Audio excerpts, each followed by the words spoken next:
Sermon of the Week, Wisdom, based on 1 Kings. Hello, hello, the voice said a little louder. Hello, the voice said even more loudly. Chi-chi was the gravelly return answer. Hello, the volume of the voice increased a few decibels with each hello. The gravelly return sounds also increased, punctuated with a few coughs and spit wads of mucus landing on the tent floor. Hello! The volume had now risen to the point of causing pain to the eardrums, and the man on the cot clutched both his ears in agony. Ouch! He screamed as he sat straight up in bed. Who is it? He yelled. Surprisingly, the guard right outside his tent door heard nothing. He, too, was asleep. Hello, the voice repeated, but in a more normal tone. The man on the bed blinked his eyes and stared around the tent, attempting to see who was disturbing him. Guard, he yelled, but there was no response. Though it was pitch dark outside, there was an orange, eerie glow inside his tent. The guard didn't notice this either. The man rubbed his eyes and finally noticed a figure seated on the other cot next to his. Who are you? How did you get in here? The man let out another guard, but again there was no response.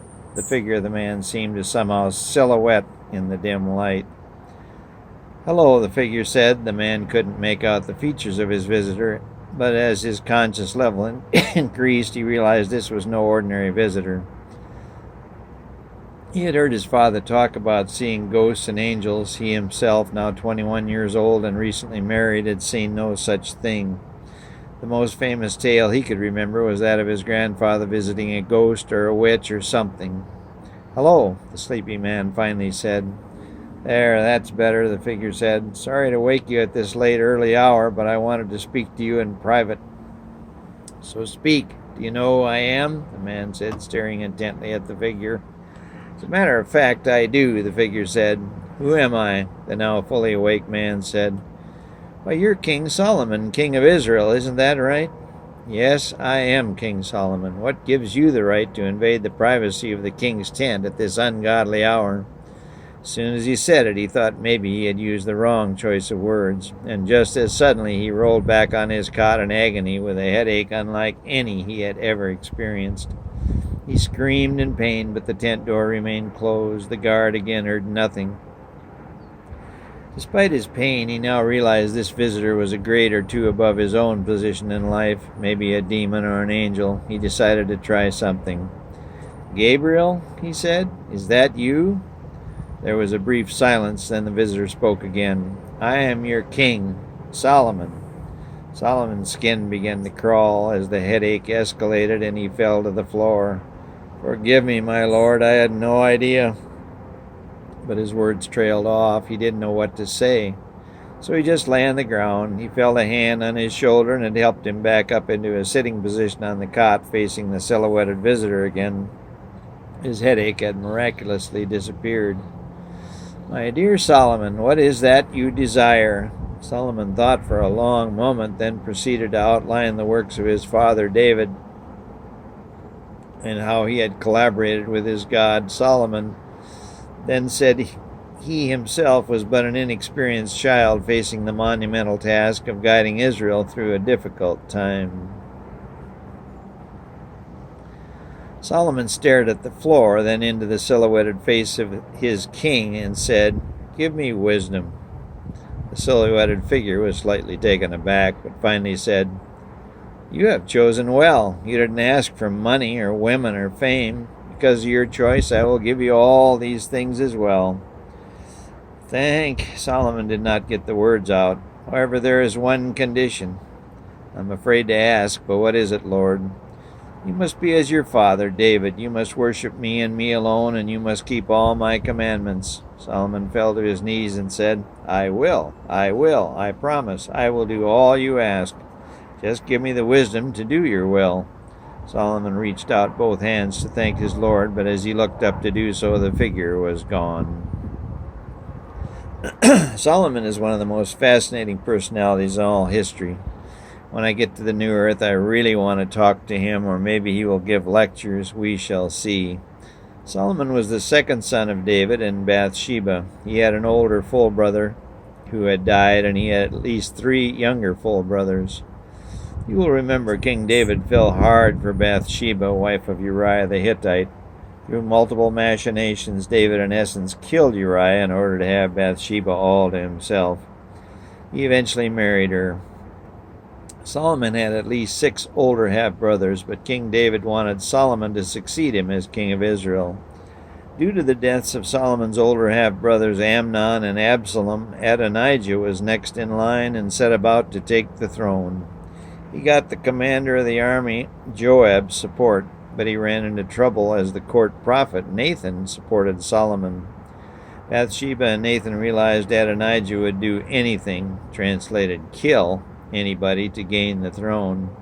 They went straight away to David, who was bedridden. 1 Kings 1:1 tells us that David was cold and could not get warm despite piling blankets on him. His wife Bathsheba was apparently unable to help, so she sent for a beautiful young virgin whose task was to lie next to the old king to keep him warm. It apparently worked, as David lived a little while longer. Medically, he probably was in abject heart failure, which even with modern treatment is often fatal. Maybe the fair young virgin's treatment will have to undergo a modern clinical trial. In any event, the politicizing of Nathan and Bathsheba convinced the shivering King David to proclaim Solomon king of Israel immediately. And as they say, the rest is history. Adonijah made a play for the crown but failed, and Joab was killed by his subordinate generals who remained loyal to David. Does all this sound familiar? Of course it does. Time after time in the annals of history, politicizing, intrigue, and blatant murder have been used to gain power. From the pharaohs forward, the addiction of power is never satisfied and never will be. Lucifer was the first addict, and his example has been followed ever since. Why is power the strongest addiction? It provides not only the satisfaction of being in control, but also the overwhelming feeling of being looked up to, of being envied, of being worshipped. Kings, presidents, rock stars, movie stars, sports stars, they all revere that feeling of being honored, of others being in awe of them. The first to succumb to this addiction knows exactly what it is. In the biggest opportunity of his life, he was given the chance to tempt Christ one-on-one. He had the goody two-shoes Christ right where he wanted him. He knew he could never beat the power of addiction, and he knew Christ would never be able to either. His mouth watered as he cooked up some piping hot sourdough bread for his brother Jesus. He chose 3 specific temptations, any one of which we would all have failed. First, hunger or human frailty. Second, presumption that God will always protect us no matter what we do. And third, he tried to draw Christ into Lucifer's own powerful addiction, that of power. Lucifer has never been able to extricate himself from it, and he told Christ that he, Lucifer, could give him the throne of the world. He could set him up as the dictator of the entire world. He would have every luxury, every human in all the world in awe of him, and in full control of the entire world. Lucifer knew this was his best chance, the strongest temptation. But without missing a beat, Jesus used God's words to resist the strongest possible temptation. "It is written," he said. And in that moment the die was cast. Jesus would defeat sin. He would suffer infinitely. He would be tested exhaustively. And he would die in our place that every human being might live. So what makes Solomon the wisest man in world history? From the previous history, one would say he is an opportunist, but that alone does not make him wise. He was a good ambassador, consulting and trading with many countries in the region, including Egypt. He accumulated wealth said to be unequaled in all history, and though he lived and spent lavishly, he was the first man in history to build a temple for God. Nowhere in the previous 3,000 years of recorded history did anyone build their Creator a temple, a place to worship Him, a place to celebrate Him. Let me repeat, it took 3,000 years for anyone to build the true God a permanent temple. From Adam on down the line, not one took the time to build a place to worship the one who gave them life and everything else. No one. Does that strike you as odd as messed up, these people had the distinct privilege of knowing their God, of talking to their God, of communicating directly with their God. Yet not a one took it upon himself to build their God a temple. There were temples all over Egypt and all over the Middle East by the time of Solomon, but no one was dedicated to the one true God. What do you think God thought of such an oversight? I can imagine his anger boiled over repeatedly, yet his infinite patience allowed humanity to be preserved and supported ad infinitum. And God even formulated a plan to save self-destructive humanity for eternity. I cannot imagine such caring for someone that ignored, detested, hated, and finally killed you. It is interesting that once Christ came to die for humanity, some men began the temple building process in earnest. And after 2,000 more years of human futility, at least there are churches and temples dotting the landscape of earth to worship and celebrate their God. Alas, only 1 in 10 people actually use them. Solomon's personal life was another story, however. As wise as he was, he could not bear to say no to any woman. He fell in love and married the first girl he saw, but as was the custom of the day, a king could and was expected to have many wives. Not only did he tie the knot with many Hebrew women, but he traveled abroad and was offered and accepted wives from various foreign countries, including Moab, Ammon, Sidon, and the Hittite nation. His biggest prize was marrying Pharaoh's daughter. He began marrying one a week and then one a day. Busy guy. Finally, he had to call a halt to all his matrimony, as his wives numbered 700, in addition to the 300 concubines. He had no time for himself or the business of state, and his energy levels began to sag. Eventually, even the Viagra quit working, and the cost of this harem must have been staggering. But the biggest argument against Solomon being a wise man is his allowing his wives to continue all their civil and religious practices even after they moved to the one nation that worshiped the one true God, the God of the universe. In doing so, his wives easily influenced their yes-man king. Solomon became caught up in all the religious practices of his harem and began building temples and monuments for them. He who talked with God directly and built a marvelous temple for his God sailed off the deep end and committed treason on a daily basis. Yet God, for reasons unclear to me, stuck with him. History still views Solomon as the one of the wisest to ever live, but how did his peers view him? 1 Kings, a book of the Bible written by Jeremiah the prophet, gives us some insight. And Solomon's wisdom excelled the wisdom of all the children of the east country and all the wisdom of Egypt. 1 Kings 4:30. This is a very strong statement. The Egyptians had been in power for 2 millennia and had accomplished arguably the greatest engineering feat in all history, the building of the Giza pyramids. And the Assyrian Empire was also known for its building prowess. Jeremiah goes on, his fame was in all nations round about. He spake 3,000 proverbs, and his songs were 1,005. To put that number in perspective, Paul McCartney composed 188 songs. Ludwig Beethoven composed 338 works. Wolfgang Amadeus Mozart composed some 600 works of music. Johann Sebastian Bach composed 1,000. But 2 composers really stand out. Charles Wesley wrote and published 6,000 religious songs. However, the Guinness Book of Records credits Steve Allen as being the most prolific songwriter in history. Mr. Allen became the first host of the late-night talk show The Tonight Show in 1954. He wrote over 8,500 songs, the most famous being "This Could Be the Start of Something Big." We now can see that Solomon stands in very elite company. 1 Kings 4:34 says, "And there came of all people to hear the wisdom of Solomon from all the kings of the earth, which had heard of his wisdom." Maybe he had a live late-night talk show. I hope to ask him about that. Eventually his fame spread worldwide and led to 2 very good things. Hiram, the king of Tyre, allowed him to have as many of the great cedars of Lebanon that he had wished to complete the temple, and his many other building projects. Secondly, the Ethiopian Queen of Sheba heard of Solomon's wisdom and visited him. She considered herself very wise, and during their summit she posed question after difficult question for him. To her amazement, he was able to answer every one of them to her satisfaction. She was of the black race and enamored Solomon so much that in 1 Kings 10:13 it says, "And King Solomon gave unto the queen of Sheba all her desire, whatever she asked, beside that which Solomon gave her as royal bounty. She in return gave Solomon 666 talents of gold, which he used in his building projects and to outfit his army."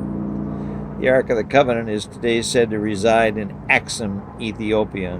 Did Solomon give it to her at a later time? The Bible leaves us hanging, but the entire Bible book, the Song of Solomon, is about women. The King James Version attributes this book to Solomon, describing the love between Christ and his church, which is probably true.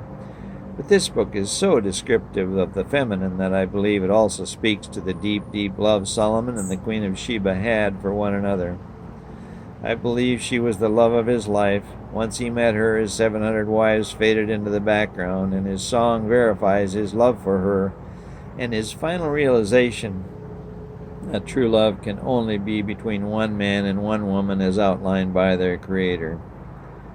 The Wisdom of Solomon, a book from the Apocrypha, gives us some additional insight as to why Solomon was so wise. Chapter 7, verse 2, "And in my mother's womb was fashioned to flesh in the time of 10 months. Solomon's mother carried him in her womb for 10 months, not the usual 9. Through recorded history, the gestation of human babies is 9 months, and though we don't know about the patriarchs who lived some 900 years, 9 months has always been the modern standard. In any event, Bathsheba, Solomon's mother's pregnancy, lasted 10 months. Maybe it takes 10 months in the womb to become wise. Very few mothers would tolerate 10 months. Most are very ready to deliver at 9 or less. In chapter 7, verse 17 of the same Wisdom of Solomon book, we learn more. "For he hath given me certain knowledge of the things that are, namely, to know how the world was made in the operation of the elements, the beginning, ending, and midst of times, the alterations of the turning of the sun and the change of seasons, the circuit of years and the position of stars, the natures of living creatures and the furies of wild beasts, the violence of winds and the reasonings of men, the diversities for plants and the virtue of roots." Solomon communicated directly with God. He talked to him just as you would to the person next to you, and the information he received was far ahead of any known at that time, and maybe far ahead of any we even know today or ever will know. Even with all this knowledge, Solomon, try as he might, led a less than excellent life. His writing, however, are still unmatched by humanity. I will cite a few examples. "In all thy ways acknowledge him, and he shall direct thy paths." Proverbs 3:6. "The fear of the Lord prolongeth days, but the years of the wicked shall be shortened." Proverbs 10:27. "The fear of the Lord is the beginning of wisdom, and the knowledge of the holy is understanding." Proverbs 9:10. "The glory of young men is their strength, and the beauty of old men is the gray head." Proverbs 20:29. "For as he thinketh in his heart, so is he." Proverbs 23:7. "A word fitly spoken is like apples of gold and pictures of silver." Proverbs 25:11. These are but a few of his magnificent repertoire of over 3,000 proverbs, but like every famous person, there is one singular moment that propels him to fame. Today it is commonly called the 15 minutes of fame. Lucifer's moment was his quote, "You shall not surely die." Noah's was building an ark. King David's was selecting 5 smooth stones. Caesar's was crossing the Rubicon. Cleopatra's was the bite of an adder. Belshazzar's was Mene, Mene, Tekel, Upharsin. Constantine's was carrying the flag with a cross into battle. Henry VIII was standing up to the Pope. Martin Luther's was nailing 95 theses to a church door. Napoleon's was his novel battle tactics. Eisenhower's decision to cross the English Channel June 6, 1944. Richard Nixon's was "I am not a crook." Ronald Reagan's was "Mr. Gorbachev, tear down this wall." Jesus Christ was "It is written." I could go on and on and on. Solomon too had his 15 minutes of fame recounted in 1 Kings. It occurs early in chapter 3, leading me to conclude it occurred early in his reign. 2 women were vying for the custody of one child. One woman's child died, so she stole the child of another. Both came to King Solomon's court claiming the child was theirs. He heard their testimonies, then called for a sword. He ruled, "Divide the child in 2 and give half to one and half to the other." 1 Kings 3:24. The one who had stole the child agreed, but the mother whose child actually was hers vehemently wanted the child left alive. King Solomon had answered the question and awarded the real mother her child. The news of this judgment went viral. The whole world soon knew Solomon was a very wise man, and no matter what he did after that, his reputation as the world's wisest man remains intact to this very day. So where does this leave us? Wisdom is defined as having the quality of having experience, knowledge, and good judgment. Synonyms include intelligence and common sense. At times our hero exhibited this quality more so than any man, but at times he exhibited the exact opposite quality of wisdom. This quality is stupidity or folly. The latter word he uses many times in his writings. He realized his life had been a folly, a disaster, if you will. He realized he had been given more than any human ever had. Likely only Lucifer in history of the universe had ever been given more gifts by his God. Yet try as he might, Solomon could not successfully manage any of the gifts he was given. He largely ignored his wisdom. He completely mismanaged his wealth, and he used his power unwisely, time after time. His family was totally dysfunctional. The only woman he ever truly loved, the Queen of Sheba, he could not have. And once he passed, his kingdom of Israel fell into a civil war from which she still has not recovered, 3,000 years later.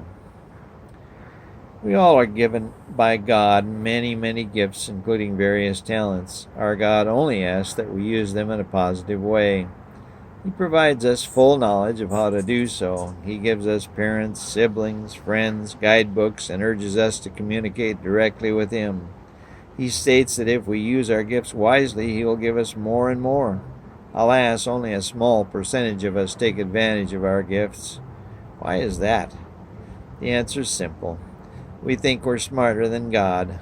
Lucifer was the first of billions to follow that destructive path. But the patience of God, as demonstrated to Solomon, prevailed.